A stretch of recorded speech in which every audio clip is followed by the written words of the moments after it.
Bonjour et bienvenue à Tokyo pour cette première vidéo. Aujourd'hui, j'ai une seule mission, essayer de dépenser 100 € en bouffe. Voilà, on va aller de restaurant, snack food, boui-boui et on va voir si c'est possible de tout claquer en une seule journée. Donc j'espère que vous êtes motivés, moi je le suis et j'espère surtout que vous avez une petite faim. Parce que moi j'ai faim comme d'hab. C'est parti, on y va. Christy, c'est parti. Ah non, on va attendre parce que si on traverse pas au feu rouge, hein, ça se fait pas. À Paris peut-être, mais pas ici. Et pour ce premier spot, on va s'arrêter chez Saboten, très connu pour tout ce qui est free, donc des tempura. Et les tempura, c'est quand même un must dans la snack food japonaise. Il n'y a personne, c'est parfait. On va aller s'en goûter une, parce que quand on parle de tempura, on a tous cette idée de tempura qu'on goûte en France dans les restos asiatiques. Et en général, on trouve ça bon, mais quand on en mange vraiment au Japon, on trouve ça super bon. Enfin, j'espère, on va voir. Comme vous voyez, il y a quand même une belle série de produits frits. Alors c'est le début de la journée, on va essayer d'y aller mollo. Voilà, donc je vais prendre une tempura, je pense, et je vais prendre un sabord pork loin katsu frit. En général, on a l'habitude du poulet frit, là on va manger du porc frit. Je pense que ça peut être très sympa. Regardez-moi ça. Ouf!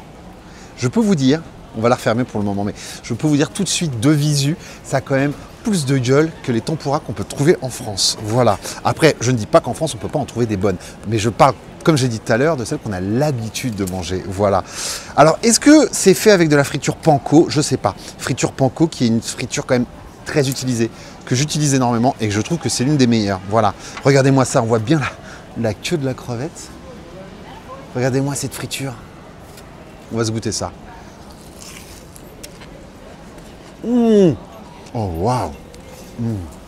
La friture, c'est forcément cuit dans l'huile, à part si c'est un air fryer, mais c'est pas trop gras. Et c'est ça qui est vachement agréable. Est-ce que Christina veut goûter un petit bout?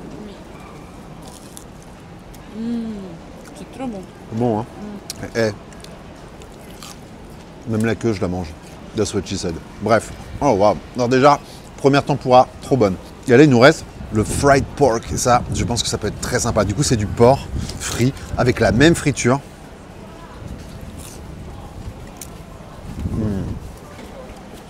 C'est vrai qu'avec une petite sauce, ça aurait pu être sympa.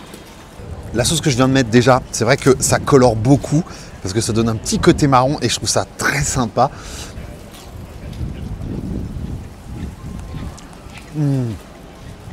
Bon, allez. On va finir avec le premier spot et on va foncer au deuxième. Les amis, courte pause pour vous parler du sponsor de cette vidéo qui n'est autre que Seeli, une eSIM qui m'a sauvé la vie depuis que je suis arrivé au Japon, à Tokyo plus particulièrement. Bon alors, tout d'abord, c'est quoi une eSIM? En gros, une eSIM, c'est une SIM mais qui est digitale. Plus besoin de ton petit truc en plastique que tu te trimbales partout. Plus besoin d'aller acheter une SIM dans une boutique chelou à ton arrivée, d'utiliser un trombone pour ouvrir le petit clapet. Tout ça, c'est fini. Et autant te dire que quand tu atterris à l'autre bout du monde et que tu as besoin de trouver ton hôtel, pécho un taxi ou savoir où manger les meilleurs ramen dès ton arrivée, et avoir une bonne connexion, c'est pas du luxe. Il y a plein d'offres selon le pays, il n'y a pas de frais cachés, tu payes une fois, c'est tout. Mais regardez, là par exemple, je suis dans un parc à Tokyo. Les cerisiers sont en fleurs, regardez juste au-dessus de moi. Et les jeunes ici, ils adorent venir sous les cerisiers en fleurs pour boire un coup et faire la fête. Donc je suis là, j'ai mon téléphone, j'upload mes stories. Pour ça, j'ai besoin d'une bonne connexion. Voilà. Quand je vais au resto, je traduis mes menus en temps réel. Et ça, c'est obligatoire. Et le mieux dans tout ça, c'est super simple à installer et plutôt abordable. Du coup, je vous laisse le lien en description pour tester Seeli. Franchement, si vous partez en voyage bientôt, c'est vraiment le bon plan à avoir. Fini le stress de j'ai pas de réseau et surtout les frais d'itinérance de données. Parce que là, je peux te dire que tu morfles. En gros, avec Seeli, tu as Internet partout et tout de suite. Ça m'a permis d'avoir Internet dès mon arrivée à l'aéroport et sans me ruiner. Et ça, c'est top. Et en plus, je vous ai dégoté un petit cadeau, moins 15% avec le code promo RomainBouffe au moment de payer. Alors, téléchargez l'appli Seeli ou rendez-vous sur www.seeli.com/RomainBouffe. Moi, je vous laisse. J'apprécie encore un petit peu les cerisiers en fleurs et on retourne à la vidéo. Nous sommes, messieurs, dames, au Tsukiji Outer Market. Et ici, je peux vous dire qu'on peut trouver des choses très sympas. Alors, c'est très touristique, certes, et surtout les prix sont très touristiques. Mais on s'en fout, comme je l'ai dit au début de la vidéo, je me comporte comme un touriste. Voilà. Donc, ici, on a ce petit stand qui fait... Alors, c'est pas des sushis, mais c'est à base d'oursin. Voilà. Donc, on va voir, on va s'approcher. Je pense que ça peut être très sympa. Le prix aussi. On te propose pas mal de trucs. Ce qu'on appelle sea urchin, c'est de l'oursin. Du coup, j'imagine que c'est là. C'est le truc orange qu'on voit là, qu'on trouve quand on ouvre un oursin et qui est sur une tranche de saumon. Bon, en tout cas, c'est quand même fait devant nous. C'est très mignon, c'est très kawaii. On aime. Mais en même temps, vu le prix, c'est normal que ça soit mignon. Thank you. Alors là, c'est littéralement l'intérieur de l'oursin qui est déjà préparé, qu'elle va venir déposer sur la tranche de saumon.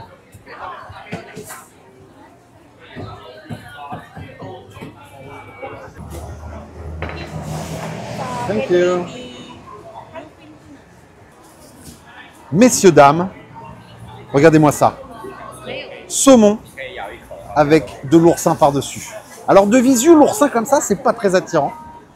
Mais il me semble que c'est très très bon. J'en ai mangé une seule fois dans ma vie, c'était au Sénégal. Voilà. Et il n'y en avait vraiment pas beaucoup. Là, il y a quand même une grosse dose.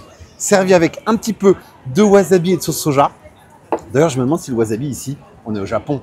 Je pense pas qu'on puisse trouver du réfort coloré vert. Je vous avais déjà dit ça qu'en France, le wasabi, c'était très souvent pas du wasabi. Bref, je me suis écarté du sujet. On va se lancer. Ça se mange en une bouchée, hein, autant vous le dire. Je vais essayer de pas faire le touriste, ce qui n'est pas évident. Regardez-moi ça. On se lance. On trempe très légèrement.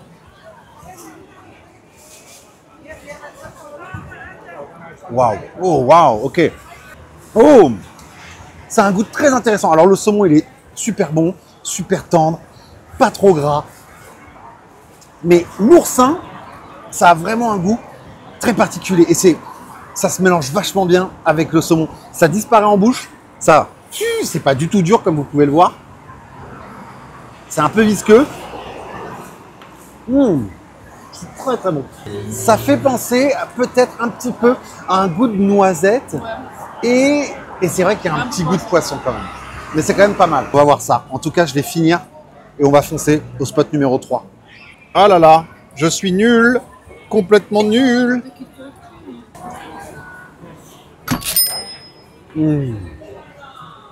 C'est très très bon.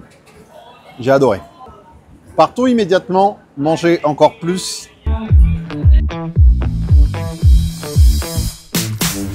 Pour ce spot numéro 3, on va manger quelque chose qu'on trouve beaucoup au Japon.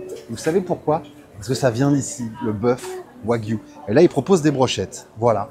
Tout ce qui nous intéresse, c'est de se manger une petite brochette de bœuf Wagyu. Voilà. Et c'est parfait parce qu'il y a un petit stand. Et ils font aussi des petits octopus. Du coup, je pense qu'on va se prendre une de chaque. On va se goûter ça. Voilà. Il n'y a personne. Nous allons donc attendre. Est-ce que si je prends celles qui sont en exposition, il me fait un prix, le monsieur? Moi, c'est ça qui m'intéresse. Alors moi, déjà, ce qui me choque énormément, c'est de traiter du bœuf Wagyu avec un chalumeau. Je pense que c'est une viande qui coûte déjà assez cher. La laisser cuire sur la plancha, c'est largement suffisant. Nous sommes en présence de ma petite brochette de bœuf Wagyu. Voilà, on va voir ce que ça donne. La seule fois où j'en ai mangé, c'est dans un restaurant japonais à Paris. C'était très très bon. Qu'est-ce qui fait que le bœuf Wagyu est si cher? C'est que la vache, elle est très bien traitée. Et ça donne une viande assez grasse. Et c'est pas une viande où tu vas te faire un steak de 300 grammes. Déjà parce que tu n'as pas le portefeuille. Et deuxièmement, parce que ça peut être un peu écœurant quand même. C'est très gras. Voilà. Oh ouais. C'est tendre. Il a mis juste un petit peu de sel. J'ai pas envie de mettre de sauce par-dessus. C'est très très bon. Oh waouh. Avec un peu de moutarde ou de sauce tartare. Non, je rigole, je rigole. Je ferai pas ça avec une viande qui coûte aussi cher. En tout cas, il nous reste l'octopus à manger. Les petites pieuvres, elles sont toutes mimi. Ça me fait de la peine, mais je pense que ça va être sympa. Bon, regardez ça. C'est quand même beau. Finalement, ça a plus de gueule que le bœuf Wagyu sur une brochette. Je m'attendais à quelque chose d'un peu caoutchouteux. C'est très tendre. Encore une fois, il y a juste un peu de poivre par-dessus. C'est très bon. Oh là là, j'adore. Vraiment, c'est super tendre. Ça croque légèrement, c'est mimi. Ah ouais, j'aime beaucoup. Franchement, ça défonce. Limite plus que le bœuf Wagyu. Qu'est-ce que tiens? Faut que tu goûtes. Faut que tu goûtes. C'est tout petit. Bon, spot numéro 4. On y va?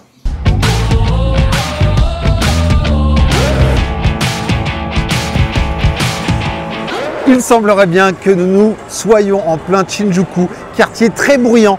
Ça crie de partout, il y a des écrans dans tous les sens. Donc là, on va se goûter les fameux takoyaki. Voilà. J'en ai goûté que quand j'étais à Paris, il est temps d'en goûter quand je suis à Tokyo. Alors s'il y a bien un truc qui est très connu au Japon, alors ça c'est le snack phare de la nourriture japonaise, de la street food japonaise. Il y en a plein de sortes différents, mais un takoyaki c'est un petit beignet et à l'intérieur tu as un tout petit bout de calamar. Voilà, alors tu peux avoir une sauce teriyaki. Moi j'ai pris avec un petit peu de fromage et une petite mayonnaise un peu spicy. Voilà, regardez comme c'est beau. C'est quand même assez gros comme boule, hein. Ça sent merveilleusement bon. Oh, t'as tout le tour de la boule qui est très croustillant. T'as l'intérieur qui est très mou. Et tu as ce petit bout de calamar qui croque, qui est bien cuit. Et alors, avec le fromage et la petite mayonnaise, oh là là, c'est magnifique.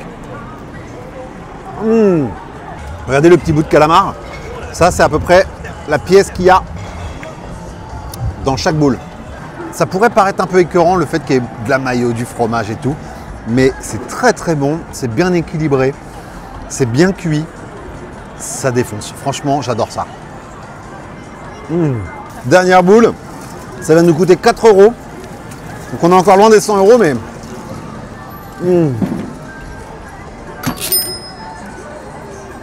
On continue. Impossible de venir à Tokyo, au Japon, de manière générale et de ne pas manger un ramen. Du coup, dans cette vidéo, on va forcément incorporer un petit ramen. Et là, il y a des trucs très très sympas. Donc, comme ça se fait beaucoup au Japon, tu commandes sur la... On est bien installé, on vient de commander notre petit ramen. Et voilà, alors ça c'est typiquement le genre de petit endroit super mignon que tu trouves partout au Japon, où les gens mangent en face du comptoir. Et nous, bien sûr, on a pris une table, on est tous les deux. Du coup, voilà, là, c'est les gens qui sont tout seuls comme ça, qui mangent en face du comptoir. Mais c'est sympa, ça a son charme également. Voilà, en tout cas, premier ramen depuis qu'on est arrivé au Japon. Quand tu t'assois comme ça, il y a une tripotée de condiments sur la table. Et je viens de sentir les 3 pots qu'il y a et j'avoue, ça ne me dit rien du tout, je vois pas ce que c'est. Là, elle vient de nous amener le ramen, il est super beau. Il est très très beau. On sent que c'est légèrement rouge parce que j'ai pris quelque chose de pimenté. Et ça sent un peu le citron, voilà. Franchement, premier ramen à Tokyo. Oh, waouh! En vrai, je crois que c'est la première fois de ma vie que je mange un ramen qui pique. Les nouilles, petites nouilles aux œufs, elles sont très très bonnes. Quand vous êtes à Tokyo, n'hésitez surtout pas à faire du bruit quand vous slurpez les nouilles. Ça veut dire que vous appréciez le menu, que vous appréciez, que c'est bon. Alors qu'en France, on sait que bon, c'est pas très bien vu.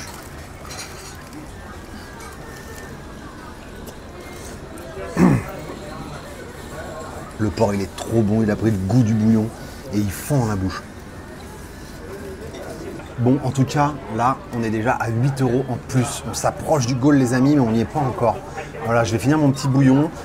Je vais finir peut-être celui de Christina, qui est, je dois le dire, peut-être meilleur que le mien. Elle a pris un ramen original. Moi, j'ai pris un truc un peu, voilà, je voulais trouver un truc un peu space. Je crois que je préfère le sien.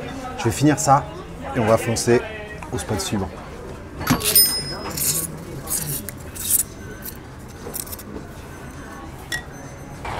Bon, alors, sur notre chemin, là, après le petit ramen, on est obligé de se faire ça.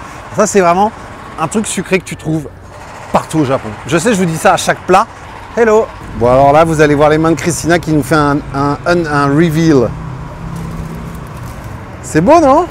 C'est pas mal. Très chaud. Bah, ça vient réellement, ça sort du moule qui est juste derrière. Et c'est très souvent en forme de poisson. Et voilà, donc on a pris custard. Et... oh, ça sent bon. En gros, le custard, c'est un peu une sorte de pudding, voilà. Ça sent très bon. Et je pense qu'il y a de la vanille là-dedans, hein, dans le custard, très souvent. Ah ouais. Alors, c'est très bon, c'est très croustillant, c'est frais, ça vient d'être fait. Tout ce qu'on aime. Parfait pour digérer un petit ramen. On est là pour manger plein de choses. De plus, les amis. Allez, on continue. Bon, alors je ne l'ai peut-être pas précisé, mais le moment où on visite le Japon, c'est la peak season. C'est le moment de l'année où il y a le plus de monde. Mais on ne pouvait pas faire autrement, c'est comme ça, on fait avec. Pourquoi? Parce qu'en fait, c'est l'époque des cerisiers en fleurs.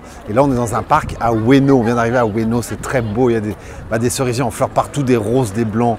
C'est magnifique. Et voilà, et moi j'adore cet endroit. On était déjà venu en 2018. Et là, en fait, les gens ici, ce qu'ils font très souvent, c'est qu'ils prennent un drap, ils viennent se mettre sous les cerisiers quand c'est possible, et ils viennent prendre l'apéro, manger entre potes, voilà. Donc nous, on va peut-être pas faire ça, mais on va aller un peu plus bas, il y a une rue très sympa, et il y a moyen de manger 2-3 trucs, voilà. Il y a toujours une très bonne ambiance et tout le monde est bienvenu. Autant vous dire que quand tu sors de là, il n'y a aucun papier ou canette qui est laissé sur place. Je pense clairement que là, je vais me laisser tenter par une brochette de Saint-Jacques, voilà. Au moins c'est cool, on va pouvoir comparer ça avec celle qu'on mange en France. Vous vous rappelez la dernière fois que j'ai mangé une brochette de Saint-Jacques? C'était à la fête de la Saint-Jacques à Montmartre. J'ai fait une vidéo là-bas. Alors ce que j'aime beaucoup, c'est qu'elles ne sont pas pré-cuites, elles sont crues et vraiment il les fait cuire devant moi dans l'eau et après il les passe au barbecue pour leur filer un petit goût. Ça c'est cool. J'adore les Saint-Jacques. Mais une Saint-Jacques à Tokyo, sous les cerisiers en fleurs, ça n'a pas le même goût, messieurs, dames.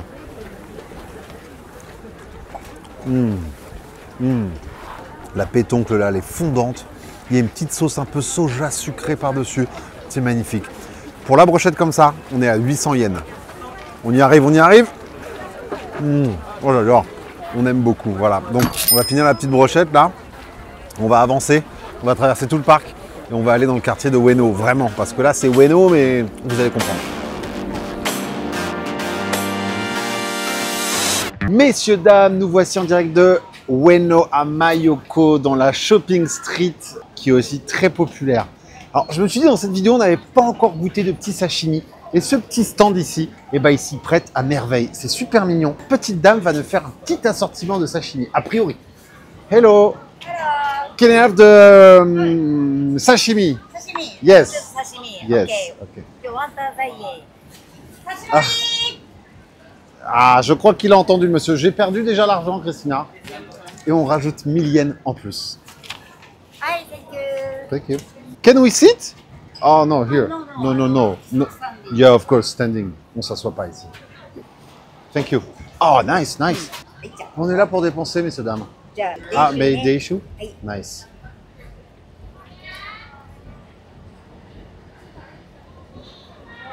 Arigato. Alors, je vais vous expliquer quelque chose qui va peut-être vous surprendre. Au Japon, quand on te remplit un verre comme ça à ras-bord, c'est une question de politesse et de tradition. En gros, c'est pour montrer un peu l'abondance, un peu montrer le fait qu'on est aimable et qu'on remplit à ras-bord pour montrer qu'on en a et qu'on compte pas. Voilà. Donc, il faut faire très attention. Ah, c'est très bon. Premier verre de saké depuis qu'on est arrivé au Japon. Voilà. Alors, le saké, pour ceux qui n'ont pas l'habitude d'en boire très souvent, c'est pas un alcool qui est très très fort. C'est très sympa. Il en existe plein de variantes différentes. Il y a le monsieur qui est en train de nous préparer les petits sashimi. Ça va être parfait d'allier les deux. Voilà. Tiens, regardez ce qui arrive là. Oh, thank you. Soy sauce. Ok. Perfect. Arigato. Regardez comme c'est beau. Alors, j'ai pas tout compris. Je parle pas bien japonais. Mais voire pas du tout. Mais c'est pas grave, on s'en moque. Du coup, on va mettre un petit peu de sauce soja. Tu vois, il faut être délicat. J'ai pas envie d'en mettre partout. Oh là là, m'a fait peur. Un petit peu là. Hop. Regarde. Oh là là, regardez comme c'est beau ça.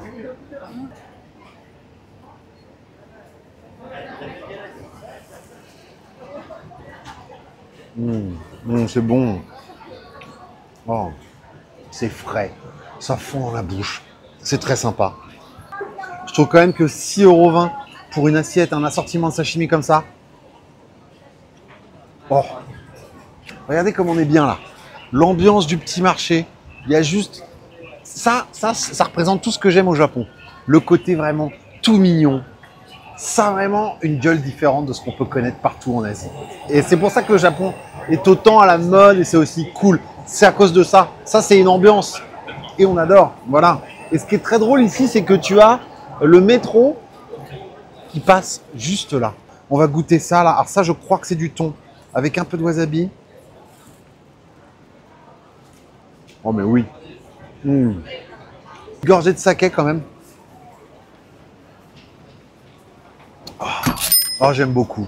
On passe du bon temps, messieurs, dames, et j'espère que vous aussi. Y manger malheureusement, mais c'est un spot de ramen au canard. Et les gens font la queue dans la rue et font une sorte de chaise musicale. Voilà, ça a l'air très sympa. Mais en fait, moi, j'ai envie de vous emmener dans un bar typique japonais qu'on trouve un peu partout, aussi bien dans les lieux touristiques que pas touristiques.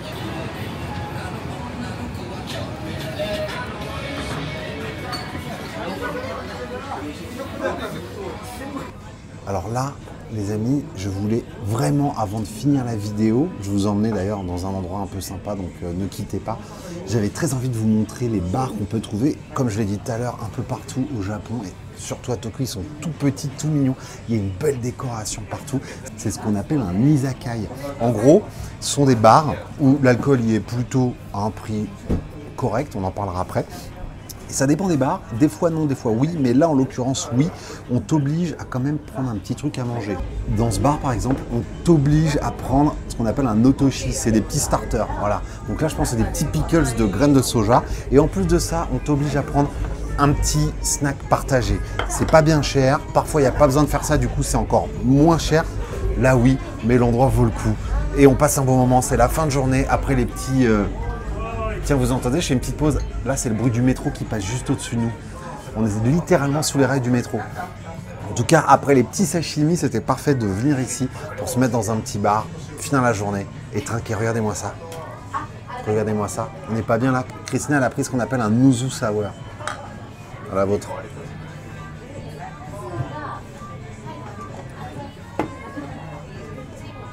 Alors ici, il y a une particularité, messieurs, dames. Au Japon, vous ne le savez peut-être pas, mais le Japon reste fumeur dans les bars et les restaurants. Pas tous, mais énormément. C'est-à-dire que là, si j'ai envie, je sors ma clope et je me fume une grosse clope. Voilà, ça peut surprendre. Moi, il y a un côté un peu old school que j'adore là-dedans. Voilà. On va se goûter les petits pickles de concombre.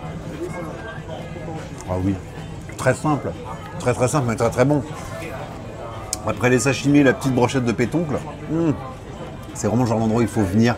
Si vous avez envie de boire un petit verre comme ça, à deux, même tout seul, il y a toujours une très bonne ambiance. Et très souvent, ça gueule énormément, c'est la grosse stuff et tout le monde se bourre la gueule. Voilà.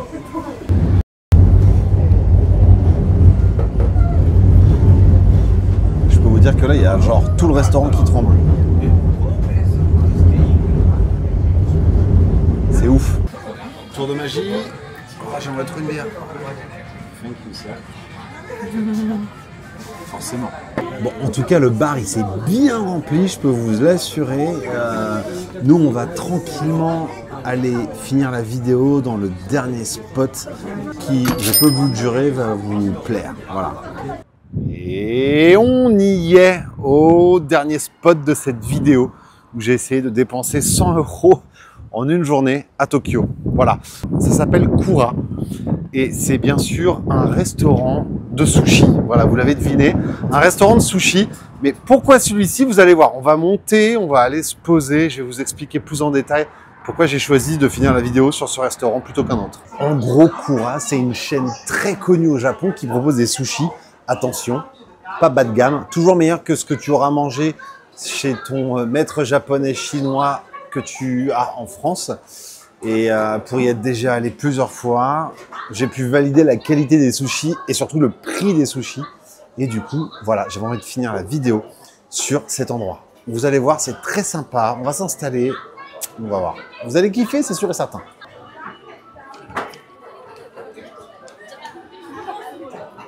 Regardez comment c'est mignon un peu. Ça, c'est très japonais, quoi. T'as juste le petit rideau qui vient te cacher le visage des gens à côté. C'est parfait. Vous avez deviné, c'est un running sushi. Ce n'est pas un sushi à volonté. On paye pour chaque pièce qu'on prend, mais c'est vraiment pas cher. Et c'est pour ça que je voulais finir la vidéo avec cet endroit. Alors, je sais qu'il y a des puristes parmi vous du Japon, de Tokyo, qui vont dire « Comment ça, il est allé chez Kura, c'est un truc de touriste ?» Je vous vois venir. Alors là, sachez qu'autour de moi, il n'y a que des locaux. Bon, là, comme je vous l'ai dit, en fait, vous avez juste à choisir parmi tous les sushis, maki dispo. On va partir sur des basiques. Dans 2-3 minutes, il y a la commande qui va arriver sur le tapis du haut. Bah, c'était pas pour nous celui-ci. Eh, la classe un peu, non? Tu le trempes un petit peu, pas trop. Je sais qu'on a tendance à noyer le sushi dans la sauce soja. C'est interdit, messieurs, dames. Oh. Regardez comme il est beau, la belle tranche de saumon, là. Et encore une fois, tiens, voilà, Christina, pareil, elle adore. En général, ce qu'on fait peu en France, on a tendance à tremper le sushi, le riz dans la sauce soja. Grosse erreur. On retourne le sushi et on trempe juste le saumon dans la sauce soja. Un petit coup, pas plus. Oh. Alors là, on a affaire à un sushi qu'on trouve en France aussi. Et à l'époque, je pensais vraiment qu'on ne trouvait que ça en France. C'est le sushi avec du fromage. Et en fait, ils mettent du fromage sur le saumon et ils passent ça au chalumeau. Et ben, j'ai aussi bien fait des sushis un peu populaires comme ici que des sushis un peu plus fancy à Osaka où on était il y a quelques années. Et ben, ils les font quand même. Donc c'est vraiment un truc qui se fait au Japon. Oh, c'est très bon. Vous allez voir, avec la quantité qu'on va manger, vous allez être surpris du prix final, vraiment.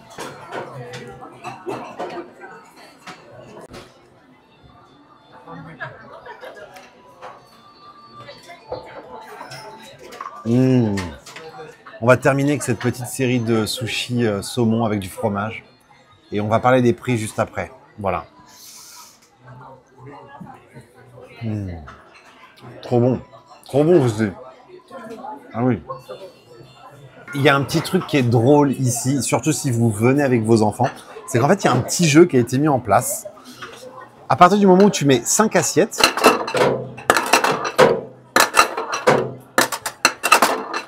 tu as un petit jeu qui se lance automatiquement sur la tablette et qui peut-être te permet de gagner quelque chose. Dans certains Kura, on a gagné ou pas?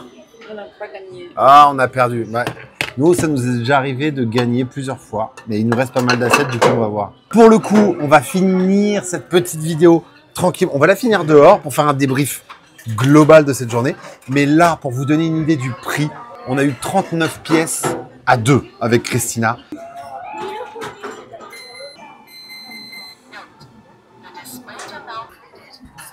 Du coup, pour 2, 24 €. Et Christina a pris un verre, je n'ai rien pris du tout. On est à 24 € pour 39 pièces à 2. Et si vous vous rendez compte, on est à... Donc, si on arrondit à 20 pièces chacun de sushi, on a payé 24 €. Le Japon, ça coûte très cher. Et quand on vient au Japon, le premier truc qu'on a envie de faire, c'est soit se faire des ramen, soit se faire des sushis. Donc, il y a peut-être un moment dans votre semaine où vous allez dire, ce soir, on se paye des vrais sushis avec un maître sushi qui est à 1 mètre de nous. Et on l'a fait et c'est génialissime. Mais si vous avez envie de vous refaire des sushis un autre soir, voire un deuxième soir, vous êtes avec des enfants, et bah Kura, c'est vraiment le truc à prendre en compte. Voilà. Il y en a plusieurs à Tokyo, il y en a plusieurs dans le Japon. Donc, bonne adresse à garder en mémoire. Voilà. On va aller dehors et on va finir cette vidéo pour voir si on est arrivé à 100, si on est en dessous de 100, si on est au-dessus de 100. Je pense qu'on est vraiment pas loin. Voilà. Et on finit la vidéo avec la Tokyo Sky Tree qui est juste derrière moi, qui fait d'ailleurs le double de la Tour Eiffel. On va finir cette vidéo, on va parler de combien j'ai dépensé aujourd'hui. Voilà, donc si vous êtes avec votre conjoint, votre pote, essayez de faire une pseudo-devinette. Je pense que vous n'avez pas calculé tout au long de la vidéo, mais j'en suis arrivé à 98 €. Je n'ai pas fait les 100 €, j'ai littéralement fait 98 €. Voilà, alors à partir du moment où la vidéo va être postée, il y a peut-être un mois qui va se passer avec le temps actuel. Du coup, le yen change. Et d'ailleurs, c'est sûrement pour ça, j'ai été très étonné, mais la nourriture, on sait tous qu'un voyage au Japon, ça coûte très cher, mais la nourriture, c'est vraiment pas ce qui vous coûtera le plus cher. En tout cas, en ce moment même. Regardez, tout à l'heure, j'ai payé les sashimi, pourquoi? Moins de 7 €. Il y en avait quand même quelques tranches, c'était très bon. Pour moi, j'étais là en 2018 et vraiment, je vous jure, le yen était plus haut et ça coûtait plus cher. Si vous arrivez à planifier votre trip un peu en avance, prendre les billets en avance et surtout prendre votre hôtel ou votre Airbnb quelques mois en avance, vous pouvez vraiment vous en sortir à Tokyo, au Japon en général. Voilà. Donc je n'ai pas fait 100 €, j'ai fait 98 €, mais j'ai quand même mangé pas mal de trucs en une journée. Vous l'avez vu, vous avez regardé la vidéo entièrement. Donc je pense que c'est quand même très sympa, très intéressant. J'ai kiffé, j'espère que vous avez kiffé. Si vous avez kiffé, mettez-moi un petit pouce. N'oubliez pas de me suivre, ça fait toujours plaisir. Ça fait comprendre à l'algo que voilà, vous soutenez un peu mon travail. Ça me fait plaisir et on se voit dans la prochaine vidéo à Tokyo. Merci beaucoup. À la prochaine. Ciao. Et puis bah, bonne nuit. Voilà, rien de plus. Ciao. On t'oblige à prendre ce qu'on appelle un otishi. C'est un... C'est ce qu'on... Là, par exemple, on t'oblige à prendre un otoshi. C'est un petit start. Là, par exemple, on... Putain. Là, par exemple... on va t'obliger... Quoi? Là, par exemple, on va t'obliger à prendre ce qu'on appelle un otoji. C'est mal.